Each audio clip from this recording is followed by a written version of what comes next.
সবাই দেখে আসছে কলেজে, ভূতা গেঞ্জিওয়াল আসছে। কিরে ভাই, আজকে সূর্য কোন দিক দিয়ে উঠছে? এই ফকিরে লেট করে কলেজে আসলো যে। কি রে প্রিমিস, তোর কি আর জামা কাপড় নাই? প্রতিদিন এক জামা কাপড় পরে আহস, তোর কি একটু লজ্জা করে না রে? কলেজে তো কত মেয়েরা আসে, একটুখানি তো শরম কর। প্রিমিস সকাল সকাল ঘুম থেকে উঠে শহরের সবচেয়ে বড় ব্যাংকে গিয়েছিল, তাই সেখান থেকে ব্যাংকের কাজ শেষ করে আসতে আসতে কলেজে লেট করে ফেলে। প্রিমিস কখনো কলেজে দেরি করে আসে না, তবে আজকে যেভাবেই তাকে তার জামা কাপড় নিয়ে অপমান করলো সেটা তারা প্রতিদিন করে থাকে। তাই প্রিমিস কিছু না মনে করে সে তার বেস্ট ফ্রেন্ড দিবসের সাথে গিয়ে বসে। আর এরপর ঠিক তখনই ওইখানে আসে প্রিমিসের গার্লফ্রেন্ড সুনাইরা, আর তার সাথে থাকে সুনাইরার বয়ফ্রেন্ড রাসেল। যদিও সুনাইরা এখন প্রিমিসের গার্লফ্রেন্ড না, কারণ গতকালকেই তাদের ব্রেকআপ হয়েছে। আর তাই রাসেল আর সুনাইরাকে একসাথে দেখে প্রিমিসের বন্ধু দিবস বলে, আরে ভাই প্রিমিস, কি হইতাছে এগুলা? সুনাইরা রাসেল একসাথে কি করে? তোদের মধ্যে আবার কিছু হইছে নাকি?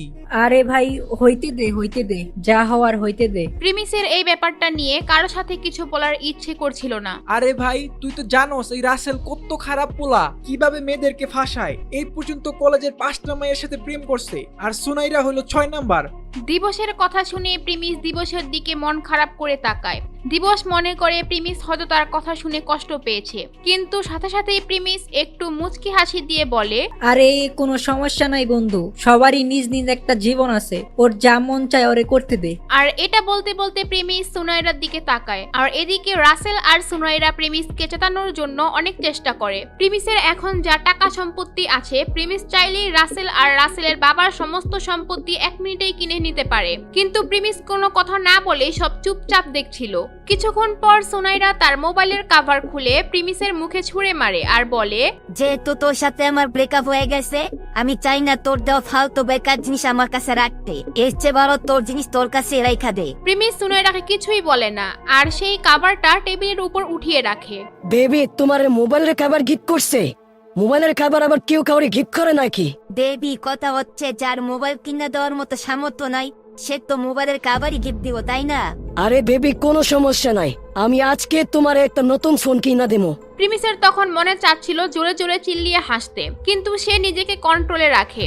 আর এদিকে সুনাইরা আর রাসেল প্রিমিসকে চেতানোর জন্য চেষ্টা করেই যাচ্ছে, কিন্তু প্রিমিস সেটা বুঝতে পারে এটা তারা ইচ্ছে করে করছে। প্রিমিসের নিজের জন্য কোনো কষ্ট হচ্ছিল না, কিন্তু সুনাইরার জন্য তার আফসোস হচ্ছিল। সুনাইরা যদি আর 2-1 দিন ধৈর্য ধরতো, তাহলে প্রিমিস তার জন্য একটা মোবাইলের পুরো দোকান কিনে দিতে পারতো।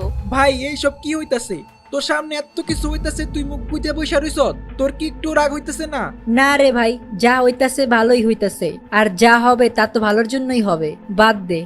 এরপর রাসেল আর সুনাইরা প্রিমিসের দিকে তাকিয়ে দেখে যে প্রিমিস বেশ হাসি খুশি আছে। তারা প্রিমিসকে জেতানোর জন্য কত চেষ্টা করলো, কিন্তু প্রিমিসের এমন ভাব ধরে বসেছিল যেন তাদের মধ্যে কোনো সম্পর্কই ছিল না। তারপর তারা প্রিমিসকে আরো জেতানোর চেষ্টা করে। তাই এইবার প্রিমিস বলে, সো গাইস, আমাদের ভিডিওটা এখনই শুরু হবে। তো এর আগে আমরা একটা বিষয় নিয়ে আলোচনা করবো, সেটা হচ্ছে আপনারা যদি আমার মতো এরকম ভিডিও এডিটিং করতে চান, আমি যেভাবে 3D অ্যানিমেশন ভিডিওগুলো বানাই, এরকম ভিডিও যদি আপনারা শিখতে চান কিভাবে করতে হয়, তাহলে আপনারা কিন্তু আমার একটা কোর্সে জয়েন করতে পারেন। আর ওই কোর্সটা আমি নিজে শিখাবো। অ্যান্ড এটার জন্য গাইস আপনারা আমাকে মেল করতে পারেন বা আমার ইনস্টাগ্রামে মেসেজ দিবেন। তো এই এডিটিং গুলো শিখতে হলে আপনাদের অবশ্যই একটা কম্পিউটার লাগবে। অ্যান্ড গাইস, এই কোর্সটা কিন্তু অবশ্যই পেইড হবে, মানে আপনাদের টাকা দিয়ে শিখতে হবে। তো যারা শিখতে চান তারা আমার ইনস্টাগ্রামে মেসেজ দেন বা আমাকে মেল করেন। সুনাইরা, তুমি এগুলা কেন করতেছো? তুমি এখানে কি বোঝানোর চেষ্টা করতেছো? এই কথা শুনে সুনাইরার বয়ফ্রেন্ড রাসেল চেতে যায়, আর সে রেগে বলে, এই ফকিন্নির পোলা, চুপ কর। আজকে পড়তে কাছি তোরে সুনাইরা নিয়ে কিছু বলতে দেহি, আর ওর থেকে তাকাইতে দেহি, তোরা হাত দিয়ে ঘোরা ঘোরা করে বাবামো। থাম ভাই, এগুলার কোনো দরকার নাই। না আমি ফালতু জিনিস দেখি, না আমি ফালতু জিনিস নিয়ে কথা বলি। এই কথা শুনে তো রাসেল আরো রেগে যায়। আর এইদিকে প্রিমিসের কথা বলা দেখে তার বন্ধু দিবস তো একেবারে অবাক হয়ে যায়। যেই ছেলেটা এতদিন চুপচাপ ছিল, সে এত কথার জবাব দিচ্ছে আজকে। আর এইদিকে সুনাইরার বয়ফ্রেন্ড রাসেল তো একেবারে রেগে আছে। প্রিমিসকে মনে হয় মার দিতেই আসবে, ঠিক তখনই ক্লাসে আসে একটা মেয়ে, আর সে বলে, সুনাইরা, কি হচ্ছে এগুলা? তুই রাসেলের সাথে কি করিস? প্রিমিসের মতো একটা ভালো ছেলেকে ছেড়ে তুই রাসেলের মতো লাফাঙ্গা একটা ছেলের সাথে গেছিস? ছি সুনাইরা, ছি। পাখি, তোর মুখ সামলায় কথা বল। তুই কারে কি বলতেছস? এটা বলার পর সুনাইরার মন একদম খারাপ হয়ে যায়, কারণ পাখি প্রিমিসের হয়ে কথা বলছে। আপনারা হয়তো ভাবছেন এই পাখি আবার কে? পাখি হচ্ছে সুনাইরা আর প্রিমিসের বন্ধু। প্রিমিস আর সুনাইরার মধ্যে যখন ঝামেলা হতো, এই পাখি তাদের মিল করিয়ে দিত। আমি যা বলতেছি ঠিকই বলতেছি। সিরিয়াসলি তোর লজ্জা থাকা দরকার ছিল। আমি কোনোদিন ভাবি নাই তুই এমন হবি। প্রিমিসের মতো ছেলে তুই আর কোথাও পাবি না। এগুলা শুনে রাসেল আর কিছু বলতে পারে না, একদম চুপ হয়ে যায়, কারণ পাখি যা বলছিল তা একদম সত্যি কথা ছিল।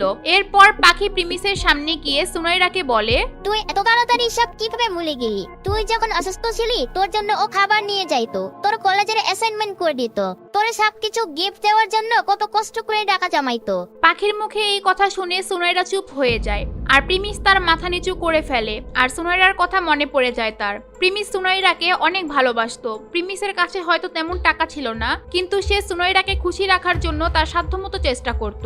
একটু আগে প্রিমিসের মুখে যে কাভারটা সুনাইরা ছুঁড়ে মেরেছিল, এই কাভারটা কিনে দেওয়ার জন্য প্রিমিস ওভারটাইম কাজ করে, তারপর তাকে কিনে দিয়েছিল। প্রিমিস এগুলা ভাবতে থাকে, আর ঠিক তখনই তার মোবাইলে একটি আননোন নাম্বার থেকে কল আসে।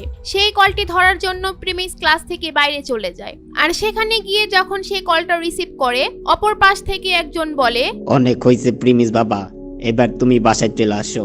এই গলার আওয়াজ শুনে প্রিমিস এক মুহূর্তের মধ্যে চিনে ফেলে তাকে। তখনই সুনাইরার কথাও তার মাথা থেকে চলে যায়, তার চোখ দিয়ে পানি এসে পড়ে লোকটির গলার আওয়াজ শুনে। আসলে কে ছিল এই লোকটি? কার ফোন এসেছিল? কেনই বা লোকটি প্রিমিসের জন্য অপেক্ষা করে বসে আছে? লোকটির গলার আওয়াজ শুনে প্রিমিসের কেনই বা চোখ দিয়ে পানি চলে আসে? এগুলা জানতে চাইলে দিবস গেমিং এর ইউটিউব চ্যানেল সাবস্ক্রাইব করে নোটিফিকেশন বাটনটি বাজিয়ে রাখেন। আর আপনারা যদি পরবর্তী পার্ট দেখতে চান তাহলে কমেন্ট করে জানান। আর হ্যাঁ, ভিডিওতে লাইক দিতে কিন্তু ভুলবেন না। আর যারা আগের পার্টগুলো দেখেন নাই, তারা এই স্ক্রিনের মধ্যে ভিডিও দেওয়া আছে, এইখানে গিয়ে দেখে আসতে পারেন।